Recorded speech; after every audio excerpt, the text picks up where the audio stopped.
দুর্দান্ত ব্যাটিং, দুর্দান্ত ক্রিকেট বাংলাদেশের তরফ থেকে।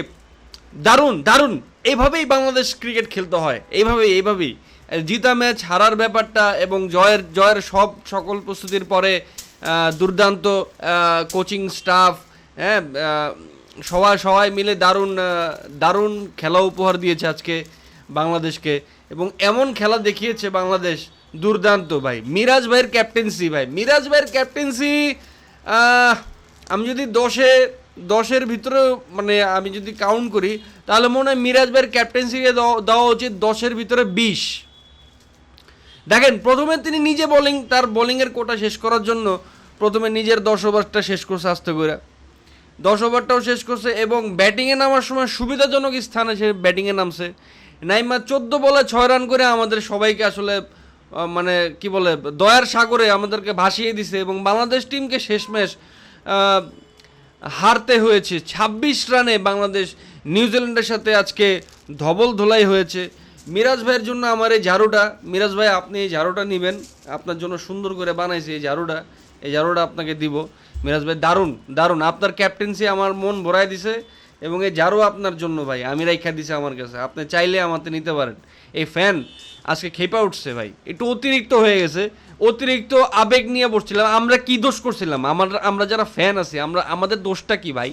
বাংলাদেশ ক্রিকেট টিমের খেলা দেখতে বসাটাই কি আমাদের অপরাধ? এটা জিততে চাই, একটা জেতা ম্যাচ কেমনে হারে ভাই?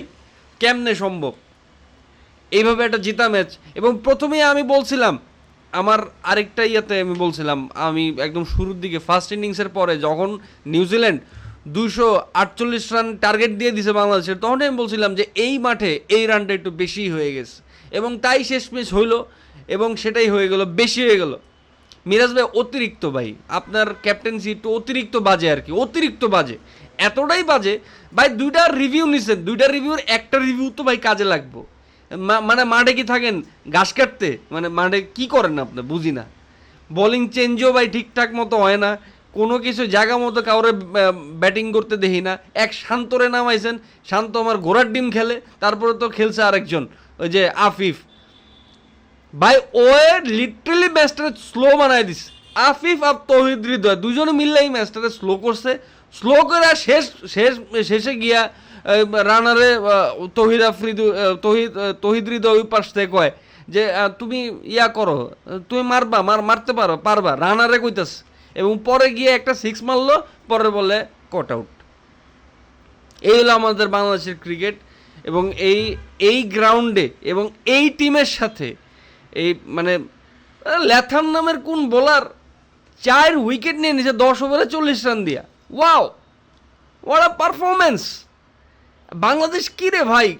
ভাই আমগো দোষ, আমগো অপরাধ, আমরা আপনাকে সাপোর্টার, এটা আমাদের সবচেয়ে বড় অপরাধ। আমরা বাংলাদেশ টিমের সাপোর্টার, বুঝেন নাই?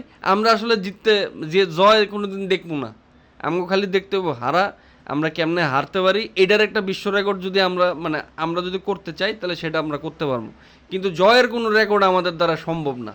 এবং তামিম ভাই, আমি জানি না ভাই, মানে কারে কি বুঝা ঘাস কাটেন না কি করেন? মিরাজ কোন অ্যাঙ্গেলে ক্যাপ্টেন ভাই?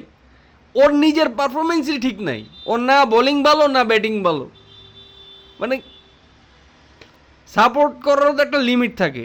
এই এই এই এই এই ম্যানেজমেন্ট, এই টিম, এদের দিয়ে কি হবে?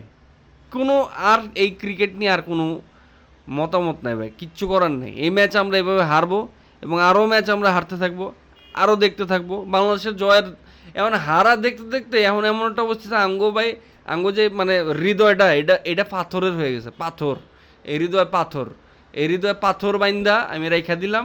আর এই যে ঝাড়ুটা মিরাজ ভাই, মনে থাকে যেন নেক্সট ম্যাচে আর কোনো কথা হবে না, কিচ্ছু হবে না, সব বাদ। আমার আসলে এই ম্যাচ দেখার অশান্তি ছিল, খুবই অপ্রস্তুত ছিলাম, খুবই জঘন্য ছিল, ভাল লাগে নাই ভাই, ভাল লাগে না, নিতে বললাম না। এই মানে জেতা ম্যাচ এইভাবে হারে কেউ মানে কোন জায়গায় কারে কি বল করাইতে কিচ্ছু না। মুস্তাফিজ নাই, ম্যাচ হেরে গেছে। এইটাই বাংলাদেশ। উইদাউট মুস্তাফিজুর রহমান এই টিম আসলে আমার গোড়ার ডিম। আর মিরাজের তো কপাল ভালো, পুরা টিমে অন্যান্য প্লেয়াররা মোটামুটি ভালো খেলে, ওর নিজের কোনো পারফরমেন্সের কোনো দিনই ঠিক হবো না। না আসলে কোনো ভরসা নাই। এই টিম নিয়ে কোনো বাজি লাগাও ঠিক না, জীবনে ধরা খাইতে হবে। বাংলাদেশ নিয়ে কোনো দিনই আসলে বাজে লাগা সম্ভব না, অসম্ভব, অসম্ভব। খুব কষ্ট পেলাম বাংলাদেশের এই পারফরমেন্সে, খুবই কষ্ট পেলাম।